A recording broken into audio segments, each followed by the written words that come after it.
I feel like people have been stuck in a chronic fawn response and they don't know it. They actually think they're being kind or empathic or generous, and they don't understand the degree to which these characteristics that belong to them are essentially being hijacked for the sake of other, and the level of self-abandonment that this creates, right? So we think we're being kind, but we don't realize that by solely prioritizing everybody else, we're not being kind to ourselves.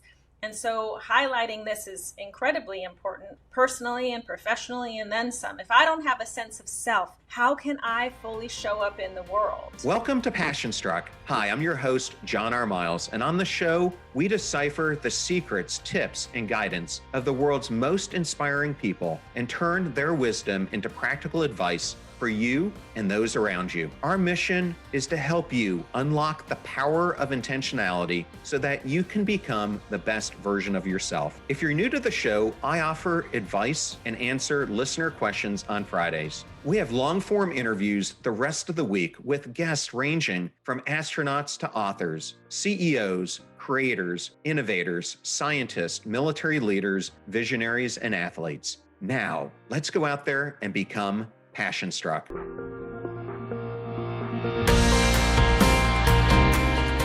I am absolutely thrilled today to have Dr. Ingrid Clayton with me. Hi, Ingrid. How are you today? Great, John. Thanks for having me on. Well, I'm so excited to have you on for multiple reasons, but I want to start the opposite. I want to start the episode out with this question. You've spent years as a clinician, but also as someone who's lived this journey yourself. What's one thing you've learned about yourself recently that surprised even you? Well, that is a great question. I think a part of my experience now as a person in my 50s, I'm realizing the paradigms, and particularly in the mental health field, that at one point were helpful, but I'm realizing now they were actually harmful at the same time. And so things that once really served me are now, it's important for me to shed some of these old ideas. And some of those include things like the language of codependency or even people pleasing. And coming up in September, I'll be 30 years sober, and there's language related to being an addict or an alcoholic that I once really held dear. And these things provided a sense of community and acceptance and reduction in shame. But I can see how some of these paradigms have also kept me stuck in this larger picture of healing from unresolved complex trauma. And it's been pretty surprising, to be honest, to have to unpack some of these things that once really defined the core of who I felt like I was. And it's interesting. I wasn't going to go here, but I will since you brought it up. But it's interesting that I've recently read that now I think the statistics were in the mid 50% of adults are not drinking alcohol right Wow. now. Wow, that's a big statistic. And especially in the Gen Z generation, it seems to be swinging more and more to them moving away from alcohol, which to me, I found both of those quite surprising. I wanted to ask you, and I've been 2 years sober myself, how different for you was life after alcohol compared to before you were sober? Like, what were the biggest things that you've experienced on the other side of it?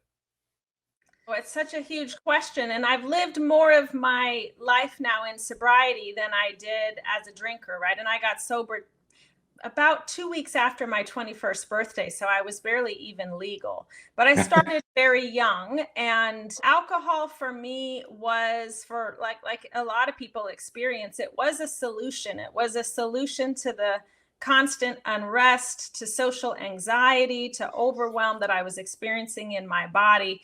And yet it became a problem real quick when it was the only tool for coping, as it was for a long time. And so I think the biggest shift for me is just by not drinking, I was able to avail myself of resources and coping that didn't have such a downside, including a huge community. People, both that I got sober with or that I've met in the last 3 decades, they are they are my people, right? The woman who helped me in early sobriety, she was my first sponsor, is now the godmother of my 10-year-old child, right? These are people that became ultimately a chosen family. And so I really felt a sense of belonging and connection and availed myself of resources that were not available to me before recovery. My own journey is I ended up going through a divorce, and coming out of that divorce, I ended up finding myself as a single person more and more in intoxication culture. I just found that was taking a bigger priority for me than it should have. And I'm the type of personality type that if I'm going to break away from something, I need to get away from it and move myself solely away from it. I didn't end up going through any program. I just said to myself, I gave a date, August 1st, I'm going to stop. And that's what I did. And it's been 2 years since. But I have found, not sure I would have written a second book or a children's book or done so many of the things that I've been able to do, because on the other side of it, I have just found that I am more cognitively alert. I'm I'm able to function at a higher level, and man, my sleep has improved so drastically. It's night and day from what it used to be. I So, think I really identify with those two. Prior to getting sober myself, I didn't think I was very smart. I was drinking all through high school. I almost failed out of my freshman year of high school. I really had this identity that was like, academics aren't for me. But I ended up going back to school, and here I am today, Dr. Ingrid Clayton, 3 degrees under my belt. That would have been absolutely impossible. I couldn't have conceived of it, much less shown up day in and day out for the work that it required to navigate all of that. So I'm so grateful. It's been foundational for everything else, that's for sure. thanks for taking that detour. I Yeah. want to get us into discussing your brand new book, which is Mm. your third book, Fawning: Why the Need to Please Makes Us Lose Ourselves and How to Find Our Way Back. Congratulations on bringing this world this new book, and it's with a phenomenal publisher. So, congratulations on that too. Thank you so much. You write in the book that fawning is seeking safety in an unsafe world, often at our own expense. I wanted to use that quote as a way for you to open up this conversation of what fawning is and how it differs from what people think of as people pleasing, or as you and I were talking about before, codependency.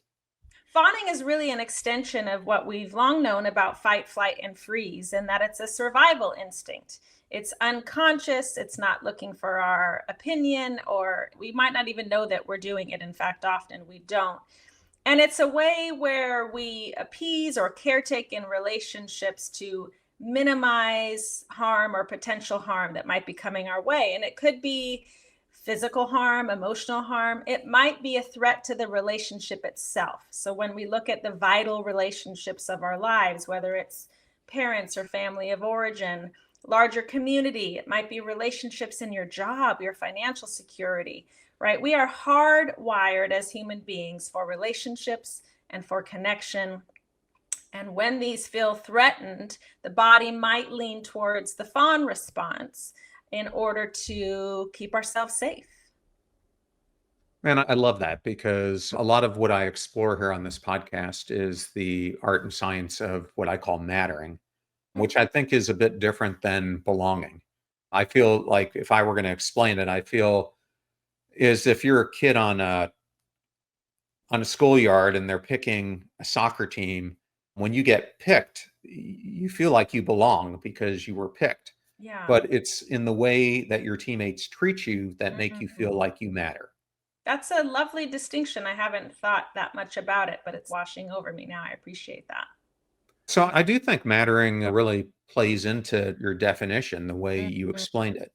And you started the book out with a really powerful moment. There's a quote that I was really drawn to. You say, "It was the first time I felt unsafe with him while he was seemingly being kind.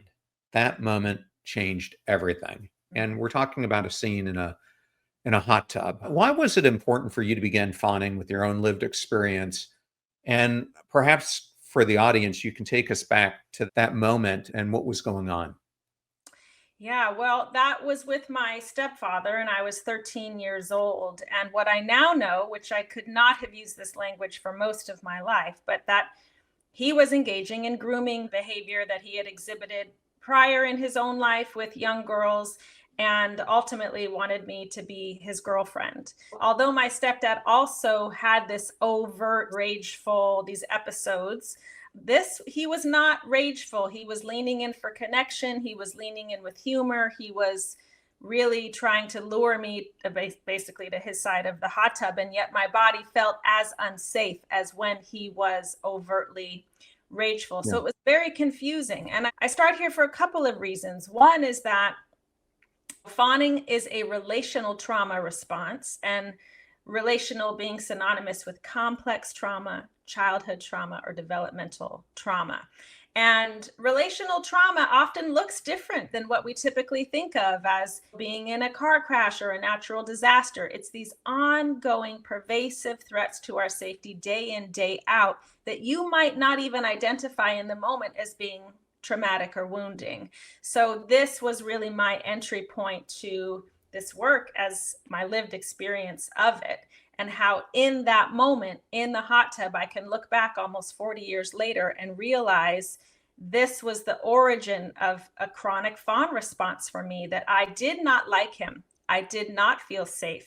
I needed him to like me in order to be safe, and how this patterning ended up dictating my life for decades. And secondly, I lead with lived and personal experience, because I believe even in the mental health field that we can perpetuate these systems of power that elicit and encourage a fawn response. So whether we're talking about childhood trauma and family of origin, or we're talking about racism, classism, patriarchy, all of these systems, right? The body knows where it resides in the pecking order and who holds the power. So if I'm showing up as a therapist saying, well, John, I have all the answers, right? I'm basically letting you know, or my client know, that they are not empowered, that they don't have the answers. And this elicits the very problems that they're coming to me to solve. And so I want to level the playing field, essentially. I want to be collaborative. I'm coming at this more as a human being, more as a person with a body than with a person who has all the answers. I always start my books out, well, not a children's book, but the nonfiction books out from a personal perspective, because I think anyone who's reading the book, you're best positioned to serve the person you once were. So leaning into your own personal story, I think, makes it real right out the gate for others who are reading it, because they can identify themselves through your story. That's right. That's right. As I understand it, Pete Walker originally coined the term fawning. However, what got me interested in the book was I had never heard this term before. When it came across my desk, I was intrigued. But it leads the question, why should my listeners care? You argue that fawning isn't rare, and many of us have done it without even realizing it at work, in our families, and our relationships. Why do you think it's so important to bring this to the mainstream today? Well, I think it's important for a lot of reasons. One, because I feel like people have been stuck in a chronic fawn response and they don't know it. They actually think they're being kind or empathic or generous, and they don't understand the degree to which these characteristics that belong to them are essentially being hijacked for the sake of other, and the level of self-abandonment that this creates. So we think we're being kind, but we don't realize that by solely prioritizing everybody else, we're not being kind to ourselves. And so highlighting this is incredibly important, I think, personally and professionally, and then some. If I don't have a sense of self, how can I fully show up in the world, right? I'm not actually able to be in the healthy reciprocal relationships that I'm longing for. I'm not able to break through those ceilings that I experience professionally. So ultimately, this work is about restoring a sense of autonomy and agency and self-trust. These are things that go missing when we're stuck in a chronic fawn response. And additionally, I think we know more now. And so things like codependency and people pleasing, this language arised alongside our language and understanding of trauma, particularly relational trauma. But for a long time, they have not been in conversation. So they have not been trauma informed, which has left people shamed and blamed, as though the origins of a problem all resort to some sort of character defect. Right. And I'm tired of blaming the victim. I'm wanting to restore a sense of empowerment to people. I wanted to ask you a little bit of a philosophical question. There's this thing called self-discrepancy theory, which you may have heard of, where we really have three versions of ourselves: our actual self, our ought self, who we think we should be, who society tells us to be, and the ideal self that we could be if we really created a life of fulfillment. What do you think is Fawning's relationship between that difficult gap of so many people living their ought life instead of their ideal life? I think Fawning privileges the ought life to such a degree that the others might not even exist. And that's not to say that it always looks like perfectionism or smiling or being happy or caretaking. It can also look like really befriending the bully. It can look like staying with the in crowd who's doing really dangerous things or things outside of our values because connection felt like protection.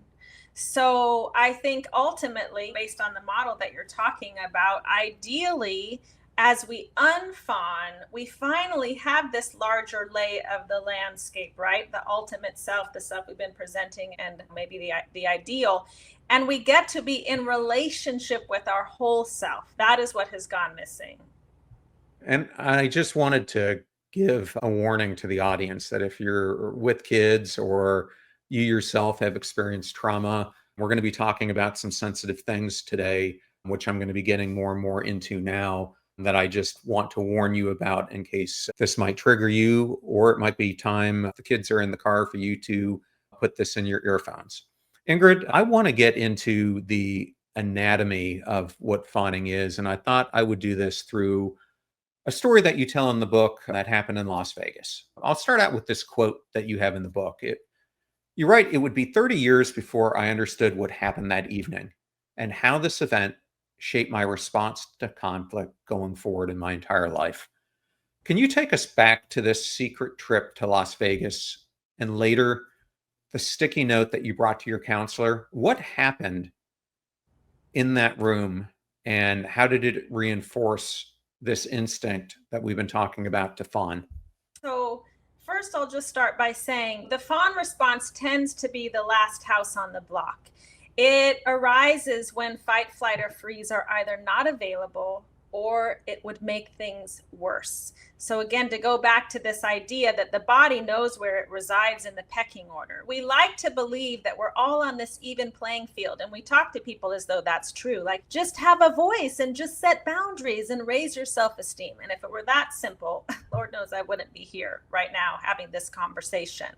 The truth is, my fight response, rather, what you're referring to in this story, was essentially snuffed out. My body learned over and over that the fight response absolutely made things worse. So fawning became essentially my body's only coping mechanism.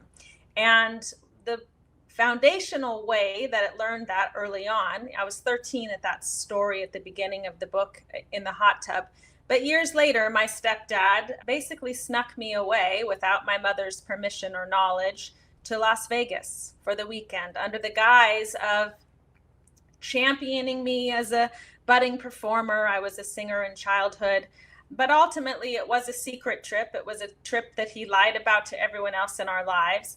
He paraded me around as his girlfriend, dressed me up as his girlfriend. And it was terribly frightening, right? It was frightening and ultimately also exciting, which tends to happen with grooming, is that someone is playing on, in this case, my hopes and my dreams. And he's saying, I want to champion all of these things in you. But ultimately, when I got back and he said he would tell our family where we had went and what happened, and he didn't, and this grooming behavior continued, there became a point in time where I shared my experience with a school counselor. And she said, Ingrid, this is not okay. This is reportable. And social services was brought in. So I ultimately conducted this intervention as a child for my family. And we brought in my brother and stepbrother, my mom and my stepdad, the school counselor, and 2 social workers. And in that meeting, I had this sense of hope that ultimately my fight response, speaking up and having a voice and trying to set boundaries, was going to be supported by these other adults in my life, right? I had asked for help. I didn't have the power, but I knew that the people in the room had some power, and that together we were going to solve this problem. And what actually happened is it made things worse. There was no meaningful intervention. And in fact, my mom turned to me and said, Ingrid, I believe that you believe those things happened, but I don't believe that they did. And this is my story, but it's such a common story in my practice, that there's what happened, right? What we can consider the traumatic events. But what ultimately is more devastating is the way that people responded or did not respond to these painful events. And this is where the wounding really takes place. We are shamed, we are blamed. I was told I was a liar, I was selfish, and I made it all up. So you think again about a fight response is this mobilization, right? It's this energy. Flight, similarly, we're going to run, we're going to get out of here. I had nowhere to go. My fight response was completely shut down. So my body learned, I have to get up every single day and live in this house, right? I have to figure out breakfast to bedtime, how to navigate what was a deeply troubling and upsetting situation. And then this patterning was woven deeply into my body as I was growing and developing. And this is another common presentation of chronic fawning. We start to think that really it's just our personality, right? I wasn't choosing to put everyone above myself. I wasn't choosing to chronically caretake and lean into essentially toxic relationships time and again. It was the only thing I knew. My body learned that my only sense of safety was found in the face of neglect on one hand and exploitation on the other. So as a pattern of trauma reenactment, guess what I found over and over for decades? Neglect and exploitation. And I had all this information and all this desire to change, and I never knew that the patterning was in my nervous system. So healing had to come from there as well. And this is why the lens and language of trauma is vital.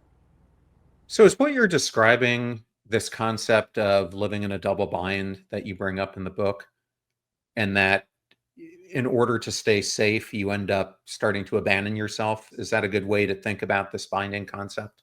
Yes, I think I language it as safety over self. The body will always privilege safety and survival. It doesn't care that I would like to have greater self-esteem. It, in a nanosecond, in a moment-to-moment basis, will always privilege safety and survival. I want to move from that to another story. And I wanted to go in this story because I think it helps illustrate, instead of just talking about this through your scenario, giving listeners another relation. So I was hoping you could talk about the story of Sadie, who you bring to life. And Sadie's fawning wasn't conscious people pleasing. For her, it was an act of survival. Yes. And she mistook the chaos to relief cycle in her life. So I was hoping you might be able to go into her story, because I found it really tragic. Yes, so Sadie is someone that I have had the privilege of working with for over 10 years. And she came to me really as a young adult, knowing in some sense that she was in dysfunctional relationships and she wanted to change. But like a lot of people that come into my practice, they believe in this notion that if I get better, if I unpack my stuff so that I'm not so broken, then my relationships will change.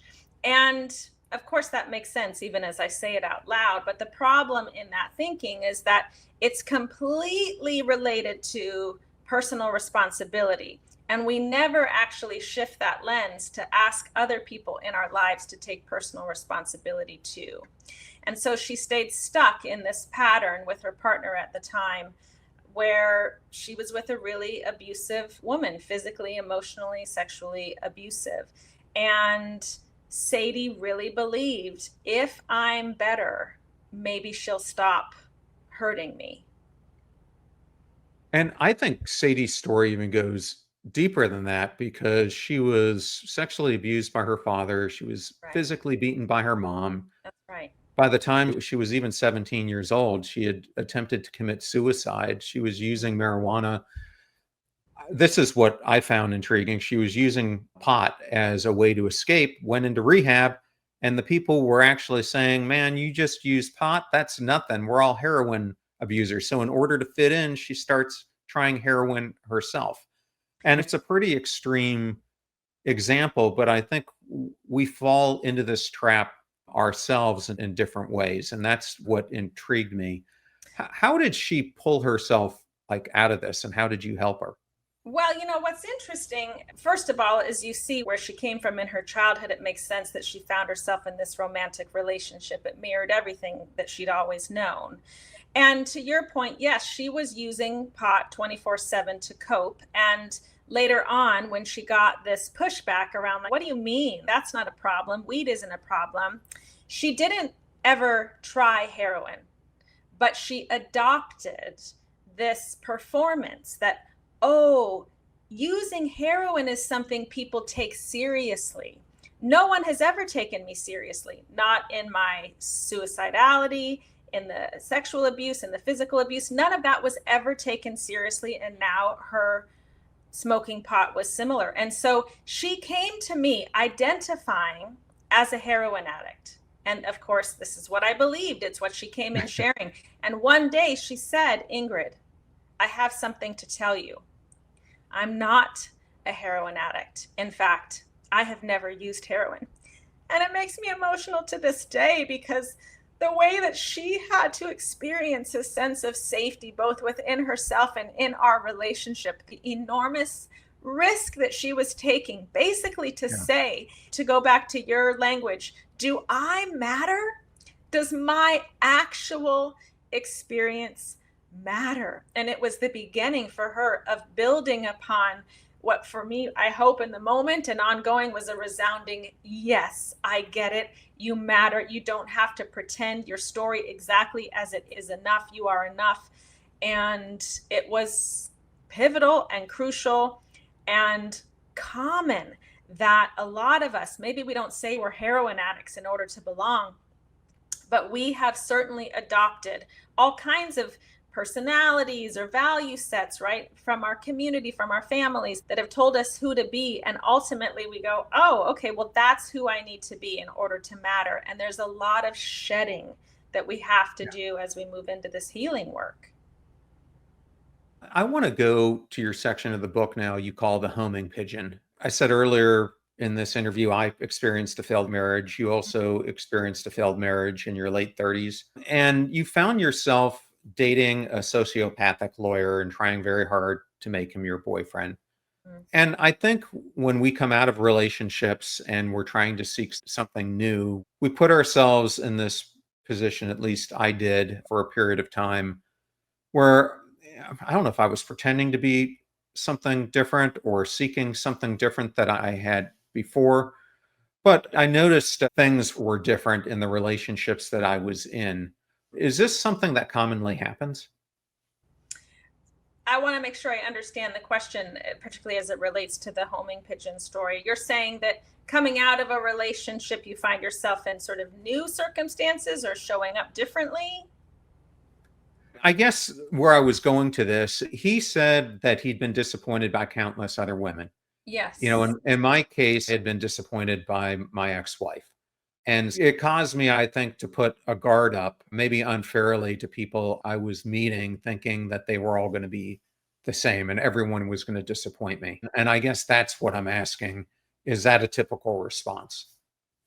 Well, that particular example, although it sounded like maybe he was expressing some vulnerability, what he was actually doing, those were attempts to manipulate, to put me up on this pedestal as though to say, everyone else has disappointed me, but you, Ingrid, you seem like you could hold the answers. But moments from that very putting me on the pedestal was an attempt to completely, I'm not going to tell the whole story, but to completely rip me down to shreds and let me know how devalued I actually was in his mind. And so that story for me is less about trying to show up differently in dating and seeing how, once again, I found myself in what was a trauma bonded dynamic where intermittent reinforcement was in the driver's seat. My value and worth was absolutely resting in someone's hands, and I would do anything to stay in their good graces, including putting myself in a really dangerous situation. Thank you for sharing that. And I understand why you don't want to go more into it. Yeah. I'll let the reader see it on the page. So you end up arguing that fawning is born out of complex trauma. How does that differ from acute trauma? And why does it often go unrecognized?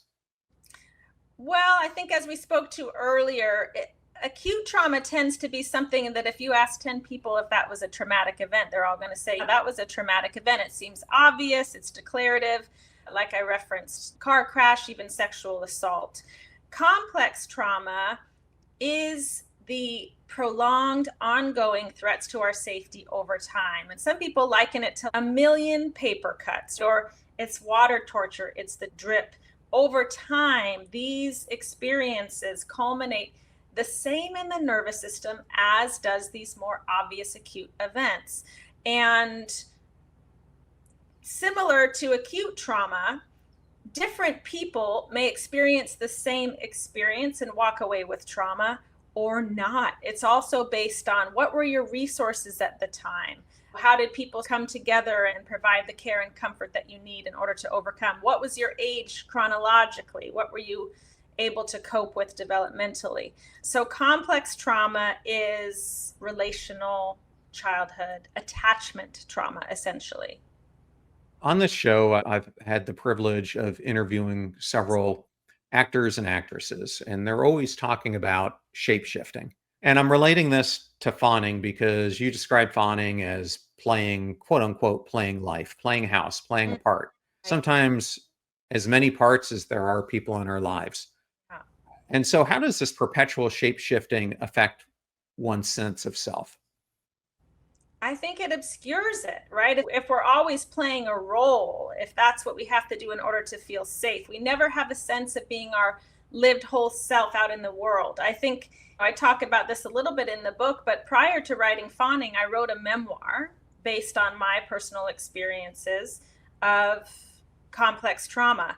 And in speaking about those experiences, I went online on social media, but I didn't just do it as a clinician. I did it as a survivor.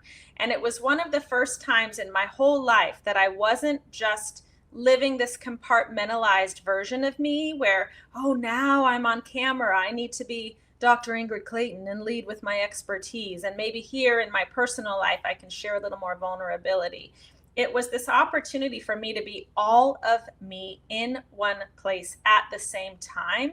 And it was so healing, so deeply liberating. It was also bringing in, I told you I wanted to be a singer, a performer growing up. I was also having this performative quality and bringing in my sense of humor. And I'd originally thought, truly, because I had shape shifted for so many environments across so much time, I truly believed that bringing all of me into one place would have deep consequences. Namely, I thought, whatever credentials I've earned, any credibility is going out the window when I do this. I really believed that it would tank my career. And of course, it's had the opposite effect.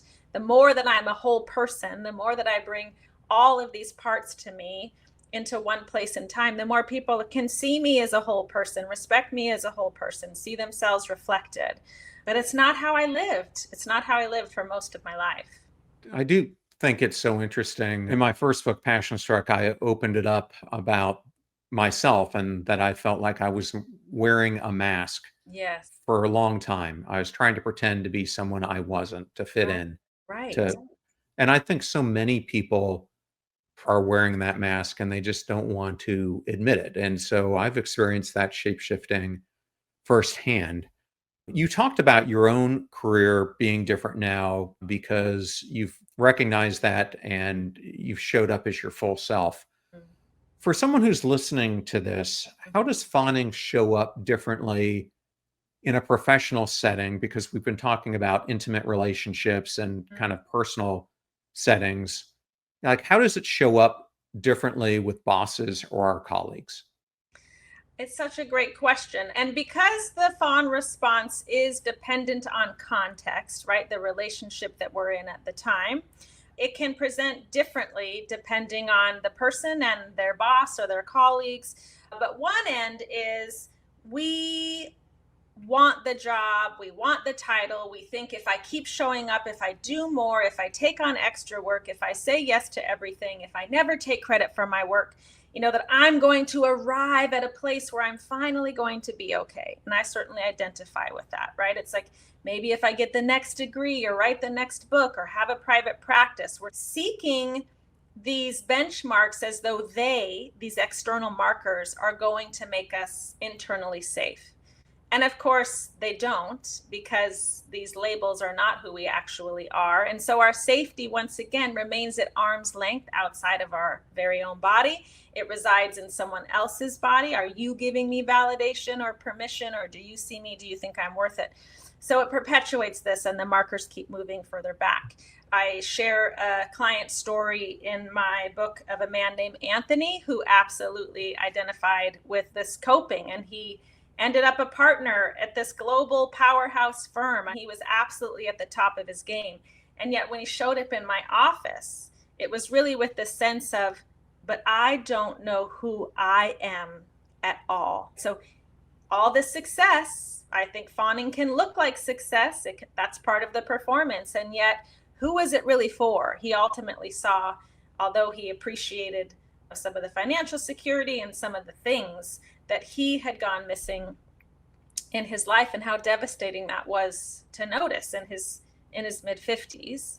And then, of course, the other side of that is with the fawn responses, that we're so worried about other people's perception and maybe getting their validation or permission that we stay really small. And I can identify with this too. It was this part of me is, I don't want to be that visible, John. I can't go online and bring all these parts of me, right? So we shrink in order to stay safe. It's like the bigger we are, the bigger the target feels for relational traumatic events to come our way. And so I've seen a lot of clients too in my practice where they're like, why can't I get ahead? I know I have all this passion. I know I have all of this talent. And yet they're absolutely hitting a ceiling. And in part, it's because they don't even realize how much they're tucking away parts of themselves that they're like, well, I can't make this stuff visible. And yet that's likely the very stuff that needs to be visible in order to get them over these real humps in their life. Something that you just mentioned there, I refer it from my own personal experience of going through it, as I had become invisible in my own life.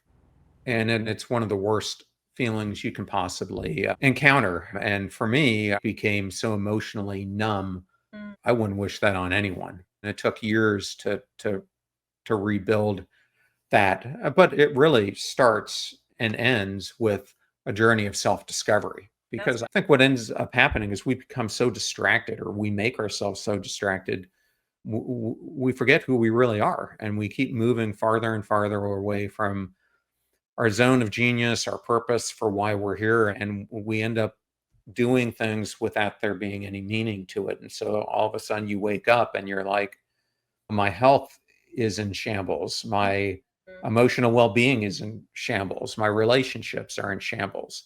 When it just what starts out in one area really starts cascading across all components of a stool if you were sitting on it. That's right. And I guess I would extend that to say not only are we personally distracted, but our distraction is endorsed, applauded, expected, right? We are often the caretakers for others and the ones who are willing to soak up all the shame for these systems of power that aren't acknowledging this larger truth of what's happening. And similar with Anthony, even, was he absolutely encouraged and validated in his pursuits of self-abandonment? Yes, he was, even with the financial gains. So it's a personal problem for sure, but so much of it is also systemic. And I think we have to look at that to see some of the hooks that continue to pull us back in. So, Ingrid, another topic I wanted to talk about was the relationship between fawning and money. And in the book, you say, so instead of holding money and accumulating wealth, fawners sometimes shed it like a snake shedding skin. We use money to extend our caretaking and appeasement tendencies, feeling like our relational needs can only be met if we're overgiving. Why do fawners have this relationship with money, and how does it show up for someone who might be listening? Well, I think money is power. No one disputes that. And coming from a chronic fawn response, you feel pretty disempowered, right? The systems have power, the boss has power, your parents have power.